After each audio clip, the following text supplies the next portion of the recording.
aos funcionários da saúde do nosso município, de todo esse Brasil.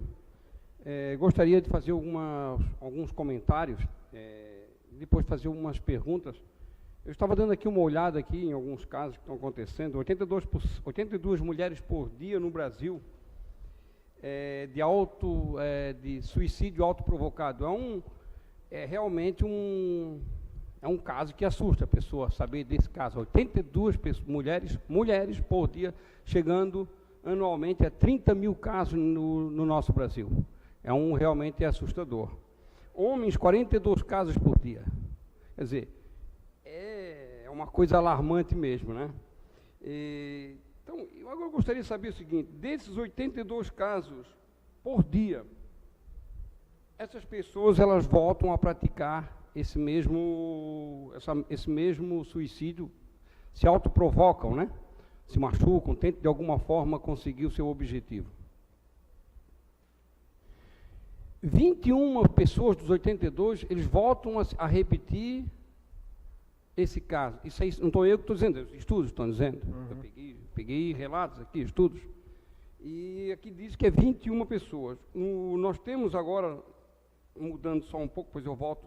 No dia 10 de setembro, nós temos agora o Dia Mundial de Prevenção ao Suicídio. Não é isso? Gostaria de saber, então, agora, a minha pergunta. Se existe um acompanhamento para a prevenção, que a gente sabe que existe, o antes do suicídio, o pós-suicídio, e depois, quando vem do hospital, pós-suicídio, e que preparo está sendo feito para essas famílias que estão sendo detectadas, porque a família sofre junto com o suicida, no caso, ele sofre junto,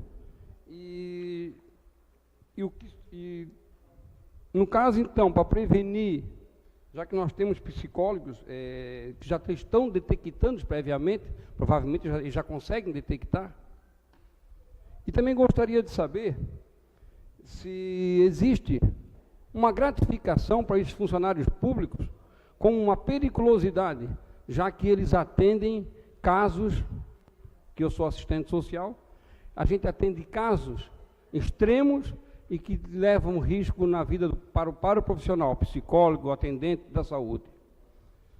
Eu gostaria de saber disso. E agora vem uma crítica minha pessoal, que não é todos os secretários, graças a Deus, mas eu ouço muito de alguns secretários, não de todos os secretários, mas de repente os mal informados, ou alguém ainda fala que, infelizmente, que isso não traz benefício para o município, sim prejuízo, porque gastam-se remédios, gastam-se profissionais. No entanto, não traz um dinheiro prévio, não traz um dinheiro rapidamente aos cofres do município. Eu acho que o psicólogo, o agente de saúde, o assistente social, essas pessoas que trabalham na relação humana, saúde humana, essas pessoas elas trazem um maior benefício para o município, traz muitas divisas e muitas economias ao cofre público. Que a partir do momento que se detecta um problema, ou se resolve um problema de um assalariado que já está com seu psicólogo destruído, por não ter como alimentar o seu filho, ou sua mãe, ou dar uma fralda, alguma coisa desse tipo, essas pessoas, então, eles estão entrando num estado de nervo que só mesmo um profissional para atender, entender e acompanhar. Essa é a minha pergunta. Se você esqueceu algum, eu volto a perguntar. Senhor vereador, boa noite. Bom, por que razão existe um certo percentual de recidivas? Parte das situações de tentativa de suicídio, elas ocorrem derivadas de situações de transtorno mental, por exemplo, os transtornos de personalidade, os transtornos por pessoas, usuários neuróticos, e são situações de ordem crônica, né? E se o quadro eventualmente não estiver estabilizado, de fato pode conduzir o usuário a uma situação de sofrimento psíquico tão severo que vai haver uma recidiva. Mas as pesquisas apontam que a recidiva ela não é tão frequente assim.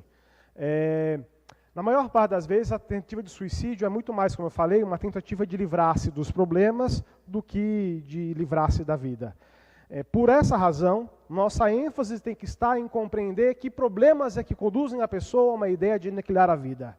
Se eu não trato esses problemas motivadores, não há forma de evoluir no quadro de saúde, compreendendo saúde como um contexto integral, com aspectos sociais, psicológicos, biológicos, enfim.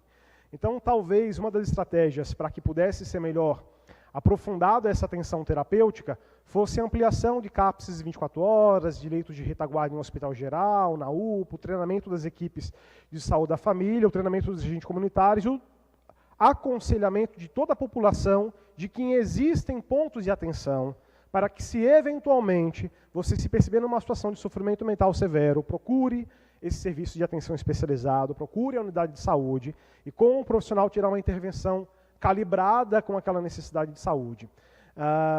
Talvez as pessoas não procurem a tempo ou desconheçam a possibilidade de promover uma intervenção nesse sentido, né, e dar uma calibrada no sofrimento e poder se revisitar e ressignificar alguns aspectos da vida desse sujeito. Formas de prevenir é conversar sobre o assunto. Eu acho que é imprescindível falar sobre os pontos de atenção, que, no final das contas, o sofrimento é legítimo, não desmoralizar, não adotar uma postura julgadora, para que o usuário compreenda que o sofrimento dele é pertinente, precisa ser compreendido, ouvido e é legítimo, e a partir desse a gente traçar um projeto de intervenção terapêutico adequado que conduza a uma melhora clínica e melhora de saúde, né, de forma geral. Hoje, quando ocorre situação de ordem hospitalar, o hospital de retaguarda, sobretudo o IPQ, referencia para o CAPS. E nós temos tomado cuidado de articular algumas estratégias de cuidado em saúde que monitore esse paciente. Então, a gente lá no CAPS-AD, por exemplo, agora está com 10 grupos terapêuticos, ampliou o leque de oferta aí de uma forma bem potente. Isso significa que o usuário tem mais atividades para estar mais tempo dentro do CAPS. E que mais coisas e atividades são trabalhadas e elaboradas com esse usuário. Isso, sem dúvida, na medida em que potencializa o sujeito, potencializa também a sua possibilidade de enfrentamento em relação à sua doença. Se isso traz benefício, vejamos, vivemos num sistema capitalista, o senhor também é assistente social, sabe disso, e esse sistema ele tem uma engrenagem chamada força produtiva. Logo, se eu não produzo, eu não gero riqueza, não gero valor, não gero riqueza para o Estado. Se eu produzo, eu gero riqueza e a máquina funciona. Se compreendemos que, de certa forma, a saúde mental e os CAPS viabilizam que as pessoas voltem à condição produtiva, indiretamente, ele gera riqueza, riqueza do capital humano. Então é preciso, quem sabe, amplificar o que nós temos por retorno de investimento e pensarmos no investimento humano. E ainda que isso não seja uma questão econômica, e ainda que seja dispendioso, é direito fundamental da Constituição a saúde integral.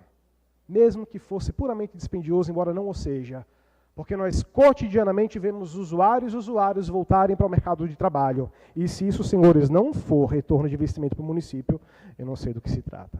Então, sem sombra de dúvida, ele se alcança nesse aspecto. Sobre a questão da periculosidade, é uma das demandas importantes. A gratificação igualmente. Alguns poucos trabalhadores da saúde mental, dos poucos mesmo, assim, herdaram de outros contextos de trabalho alguma gratificação que acompanha-os nos novos locais de trabalho. Mas a grande maioria, eu não gostaria de chutar no escuro, mas pelo menos 80% de saúde carece dessa retaguarda e desse reconhecimento pelo capital intelectual e produtivo e pelo suor, que dedica diariamente no manejo das crises nos dispositivos especializados.